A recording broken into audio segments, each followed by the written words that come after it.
Good morning everyone, कैसे हो आप सभी? बताइएगा ज़रूर। और मंडे आज है मंडे और मैं यहाँ पर बना रही हूँ, सुबह के खाने की तैयारी कर रही हूँ एक्चुअली। और एक ही सब्ज़ी बनाऊँगी क्योंकि ये तो जा रहे हैं शादी में, तो इसलिए मैं एक ही सब्ज़ी बना रही हूँ। वो भी बना रही हूँ मंगोड़ी की। तो यहाँ पर मैंने मंगोड़ी ले ली है। मंगोड़ी जानते हो ना, जो दाल की बनती है ना, मूंग की दाल की। वो ये पीस के और फिर उसके अंदर ना नमक डाल करके और बस है ना छोटी छोटी ना धूप के अंदर सुखा देते हैं। फिर वो मंगोड़ियाँ जो होती है ना, उनकी सब्ज़ी बन रही है ये। तो यहाँ पर मैंने मंगोड़ियों को भून लिया था। जितनी देर में ये भून रही है ना, इतनी देर में मैंने ये मसाले भी तैयार कर दिए। तो इसके अंदर मैंने पानी डाल दिया है, इसलिए डाल दिया है ताकि जो मसाले हैं ना वो जले नहीं। आप चाहें तो इसके अंदर आलू डाल दीजिए, उसके बाद में मसाले डाल दीजिए, फिर भून लीजिए। तो कैसे भी आप कर लीजिए। तो यहाँ पर मैंने मसाले भी डाल दिए हैं और उनको 1 से 2 मिनट के लिए कुक कर लूँगी। और उसके बाद में मैं इसके अंदर आलू भी डाल दूँगी। आलू डालने के बाद में मसालों के साथ में मिक्स कर लूँगी और फिर इसके अंदर मैं पानी भी डाल दूँगी। और पानी डालने के बाद में इसके अंदर थोड़ा सा नमक डाल करके और इसे बस ढक कर के कुक होने दूँगी।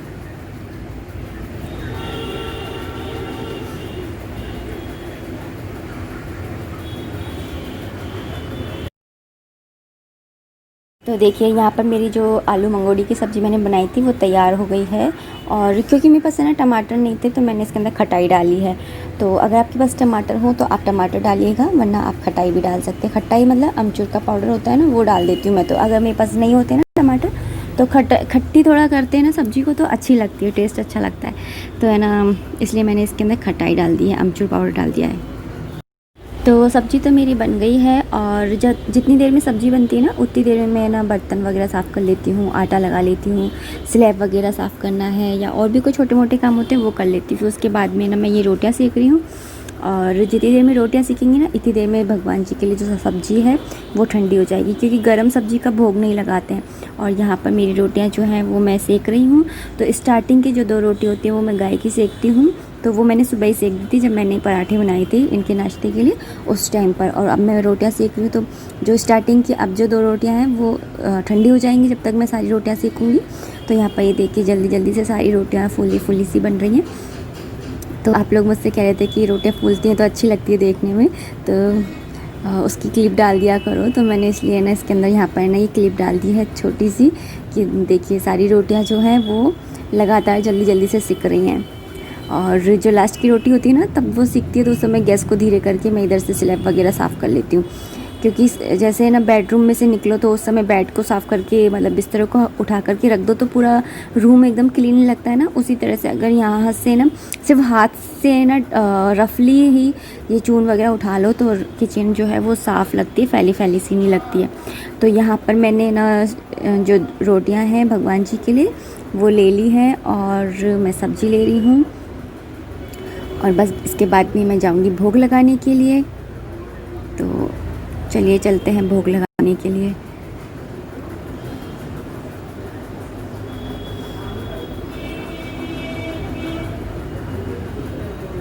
तो यहाँ पर मैंने भोग लगा दिया है और एक तुलसा जी का पत्ता रख दूँगी, क्योंकि कृष्ण भगवान को तुलसा जी बहुत प्रिय होती हैं। और घंटी बजा दूँगी और भगवान जी से कह दूँगी वो आ जाएँ, खाना खा लें। और बस पर्दा। तो जैसे मैंने आपको कहा था ये तो जा रहे हैं शादी में, तो ये तो शादी में चले गए हैं। और पीछे से मैं अपना टाइम पास कैसे करती हूँ मैं आप लोगों को बता रही हूँ। तो यहाँ पर मैं बिस्किट बना रही हूँ आटे के। तो देखिए यहाँ पे मैंने 1 कटोरी अगर आटा लिया है ना, तो इसके अंदर मैं आधी कटोरी बेसन लूँगी। तो हमें सब चीज़ है ना छाननी है। तो मैंने इसी चलनी के अंदर मैंने आटा ले लिया था 1 कटोरी, तो उसको मैंने छान लिया है। अब इसी 1 कटोरी से मैं बेसन ले लूँगी आधा कटोरी। तो अगर आपको बेसन नहीं लेना है तो आप आटे से ही बना सकते हैं, मतलब आटे के बिस्किट ही बना सकते हैं, या फिर आप मैदा के भी बना सकते हैं। एक बार अगर आपको बनाने आ गए ना बिस्किट, तो फिर ना इतना मुश्किल नहीं होता है। एक बार मतलब स्टार्टिंग में ना थोड़े से आटे के बना करके देख लीजिए। तो यहाँ पर मैंने जो बेसन है वो भी ले लिया है और इसको भी मैं छान लूँगी। तो छानना बहुत ज़रूरी है, क्योंकि कई बार इसके अंदर ना इल्लियाँ पड़ जाती हैं लाल लाल सी, तो इसकी वजह से। तो यहाँ पर देखिए मैंने ये भी छान लिया है। और छानने के बाद में अब मैं इसके अंदर बूरा डालूँगी। तो बूरा जैसे मैंने 1 कटोरी ये लिया है आटा और आधी कटोरी मैंने बेसन लिया है। तो जिस कटोरी से मैंने ये दोनों चीज़ें ली हैं, उसी कटोरी का 1/3 भाग मैं ना इसके अंदर बूरा डालूँगी। और हमें बूरा ही डालना है और वो भी छान करके। इसके अंदर कोई भी दाने नहीं आने चाहिए, अगर दाने आएंगे ना तो ये बिस्किट जो है ना वो फूलते नहीं हैं अच्छे से। तो इसलिए अगर आपके बिस्किट आप चाहते हो फूलें तो इसलिए आप छान लीजिएगा। एक सार होगा, एक भी गुठली नहीं होगी, एक भी कुछ भी नहीं होगा मोटा मोटा सा, तो ये ना अच्छे से फूल जाते हैं।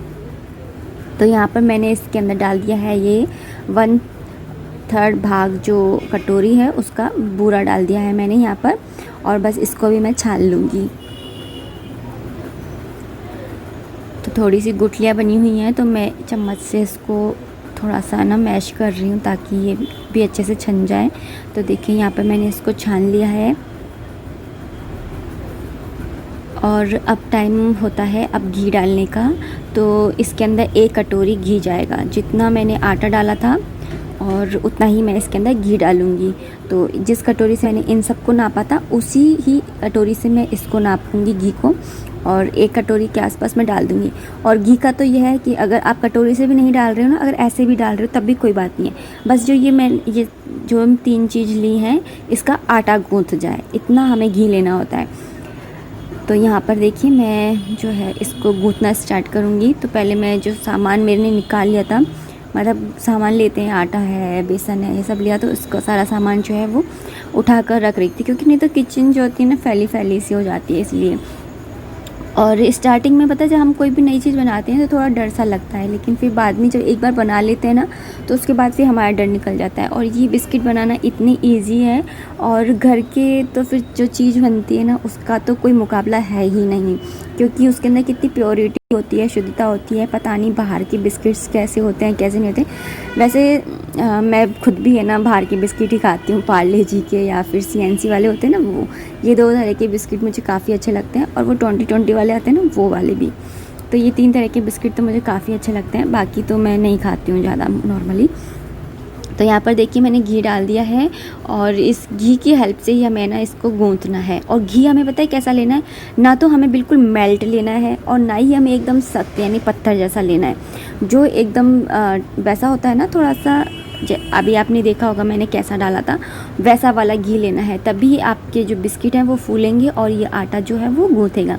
तो हमें इसके अंदर कोई भी पानी, दूध या कुछ भी नहीं डालना है, सोडा वोडा जो भी जो भी चीज़ होती है ना वो कुछ भी नहीं डालनी है, बस घी डालना है और इसको ऐसे हल्के हाथ से मैश करना है। ऐसे नहीं कि टाइट टाइट जैसे हम पूड़ी का आटा लगाते हैं, ऐसे नहीं करना है, एक तरह से बस ऐसे करना है जैसे हम इसे मिक्स कर रहे हैं। और मिक्स करते करते करते करते जो ये आटा तैयार होगा ना, इससे जो बिस्किट बनेंगे ना वो इतने अच्छे बनेंगे।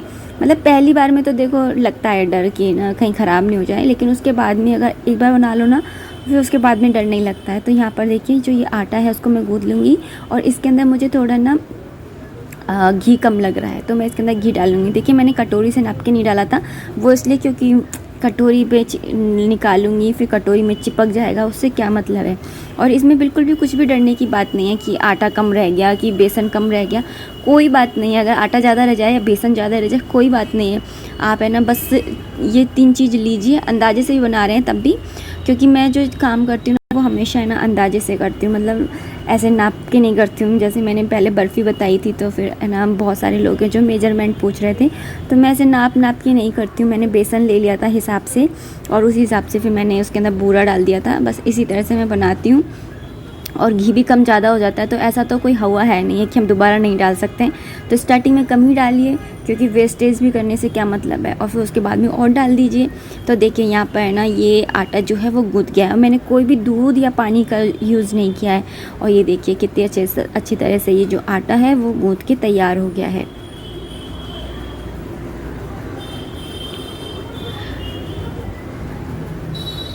तो अगर आपको इसके अंदर ना जैसे अजवाइन का फ्लेवर अच्छा लगता है या जीरे का तो आप ये भी डाल सकते हो, लेकिन हमारा हर्षित जो है वो नहीं खाएगा इसलिए मैं नॉर्मल ही बना रही हूँ। तो ये देखिए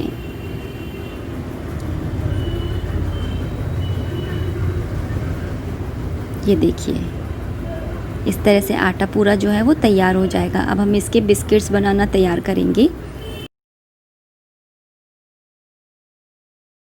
तो यहाँ पर मैं बिस्किट बनाने लग गई थी, एक्चुअली मैं कैमरा स्टार्ट करना ही भूल गई थी कि मैं आपको बता भी रही हूँ।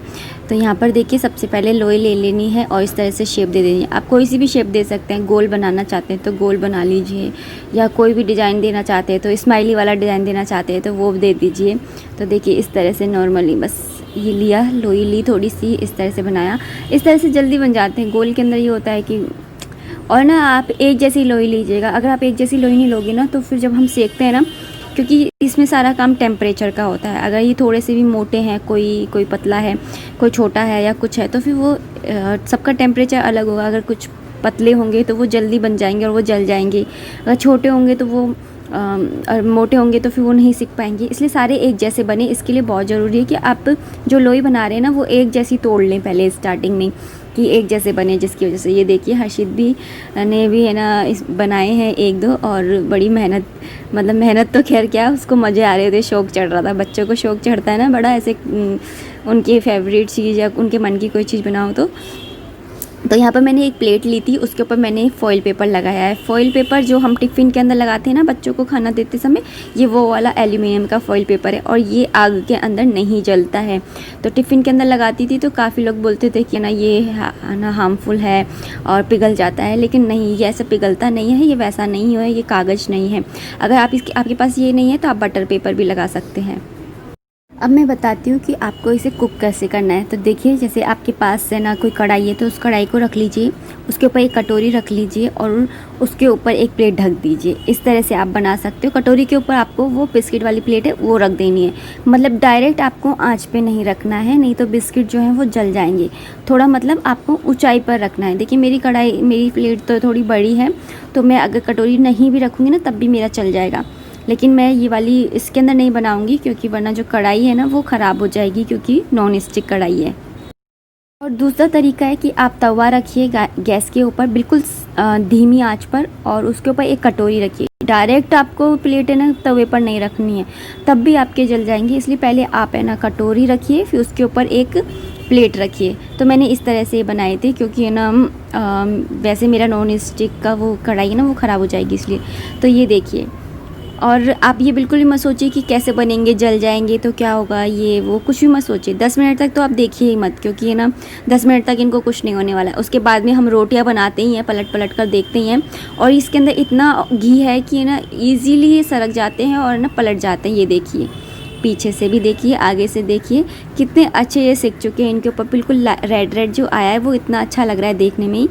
एक बार आप बना लोगे ना तो उसके बाद में दूसरी बार में आप है ना इसके अंदर कुछ भी आपको जैसे एक्सपेरिमेंट करना है वो आप कर सकते हो। तो इसके ऊपर देखिए कितनी अच्छी ना रेडनेस आई है। लेकिन अगर आप जैसे ना दूध ले लीजिए थोड़ा सा, उसके अंदर चीनी मिला लीजिए और उसके ऊपर इनको ग्रीस कर दीजिए। जैसे ना बेकरी वाले होते हैं ना वो अंडे से ग्रीस करते हैं ब्रश से, तो आप वैसे भी कर देखिए। मैं तोड़ के दिखाती हूँ अंदर तक कि बिल्कुल कच्चे नहीं हैं और बहुत अच्छे से सीखे हैं। और आपके अगर बाई चांस लग भी जाते हैं ना तब भी आप घबराइए नहीं।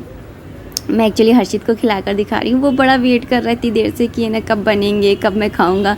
तो मैंने बोला लो, मैं वैसे भगवान जी को भोग लगाने जाने वाली थी, लेकिन मैंने बोला ये भी मेरे लड्डू गोपाल जी ही हैं, तो मैंने इसको ही है ना खिला दिया। और इसकी जो क्रंचनेस है ना काश मैं आपको सुना पाती। तो देखिए देखने में कितने अच्छे लग रहे हैं। बेसन मैंने इसलिए डाला था कि इसके अंदर थोड़ा सा येलोनेस आ जाए, तो देखिए उसकी वजह से, बेसन की वजह से कितना येलोपन आ गया है। आप डिज़ाइन कोई भी दे सकते हैं, गोल भी बना सकते हैं, स्माइली भी दे सकते हैं। मैंने ऐसे ही बना दिए हैं ये वाले। और ये देखिए कितने अच्छे लग रहे हैं। मैं ना एक्चुअली इस प्लेट से इसके अंदर सर्व कर रही हूँ ताकि ना थोड़ा देखने में अच्छा लगे, आपको दिखाऊँ तो। और वो कहते हैं ना कि कुछ भी चीज़ होती है अगर उसको है ना खाने से पहले ना, मुंह से खाने से पहले इंसान है ना आँखों से ही देखता है। तो जो सर्विंग होती है ना, जो हम सर्व करते हैं वो बहुत मायने रखती है। आप इसके ऊपर ना जब आप इसको बेक करोगे ना उस टाइम पे आप इसके ऊपर है ना वो भी रख सकते हो, जैसे बादाम के पीसीज हैं या फिर ना पिस्ता के पीसीज हैं, वो भी रख सकते हो। तो मैंने तो इस तरह से ही बनाए हैं। और ये देखिए पीछे से, आगे से, सब जगह से देखिए, बिल्कुल भी कहीं से नहीं जले हैं, कहीं से भी कुछ नहीं हुआ है।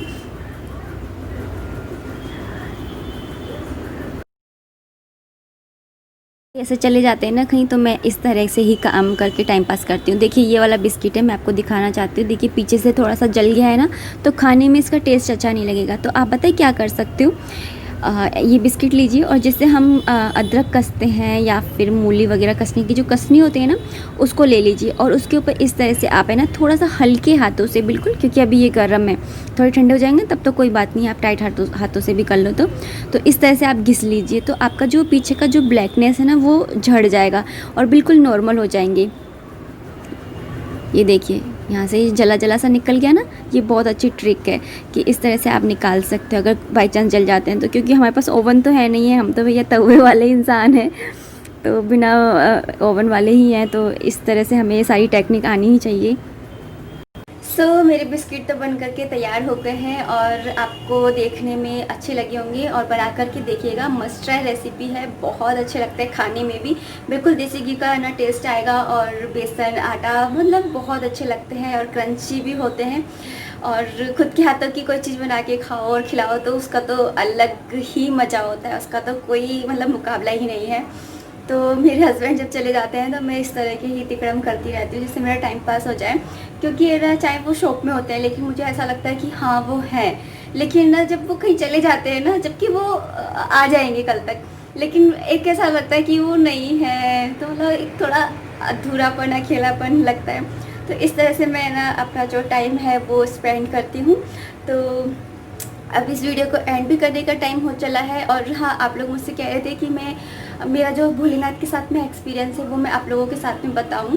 तो आप लोग मुझसे कह रहे थे कि मैं भोलेनाथ के साथ में जो मेरा एक्सपीरियंस है वो आप लोगों के साथ में शेयर करूं, तो वो मैं नेक्स्ट वीडियो में कर दूंगी, क्योंकि ये वीडियो है ना काफ़ी लंबा हो जाएगा, क्योंकि अगर मैं शॉर्ट में सुनाऊंगी ना तो मज़ा नहीं आएगा, मुझे मतलब पूरा अच्छे से ही सुनाना है। मैंने किसी ना किसी वीडियो में या फिर सुनाई भी है स्टोरी, अगर मुझे वो वीडियो मिलेगी ना तो मैं उसका लिंक डाल दूँगी, वरना तो है ना मैं दोबारा से सुना दूँगी स्टोरी, लेकिन इसके नेक्स्ट वाले वीडियो में। और क्योंकि ये वाला वीडियो है ना काफ़ी लंबा हो जाएगा, फिर लंबा वीडियो जाता है तो बोरिंग सा लगने लग जाता है, इसलिए। तो चलिए अब इस वीडियो को मैं यहीं पर एंड करना चाहूँगी। आई रियली होप कि आपको मेरा ये वीडियो पसंद आया होगा, और कहीं पर भी वीडियो की किसी भी जगह पर, किसी भी टाइम पर, किसी भी एंगल से अगर आपको वीडियो अच्छा लगा हो तो प्लीज़ लाइक का बटन जरूर दबा दीजिएगा। लाइक से ये पता चल जाता है कि आपको मेरे वीडियोज़ अच्छे लग रहे हैं या नहीं लग रहे हैं, मुझे इम्प्रूवमेंट करना चाहिए या नहीं करना चाहिए, इसीलिए। और अगर अभी तक भी चैनल को सब्सक्राइब नहीं किया हुआ है तो प्लीज़ चैनल को भी सब्सक्राइब कर लीजिएगा, वो भी बेल बटन दबा करके। अगर आप बेल बटन नहीं दबाएंगे तो अगर मैं कोई भी वीडियो डालूंगी तो उसका आपको पता नहीं चलेगा, वरना और अगर बेल बटन दबा दोगे तो आपको नोटिफिकेशन आ जाएगी कि नीतू ने वीडियो डाल दिया है, चलो देख लो।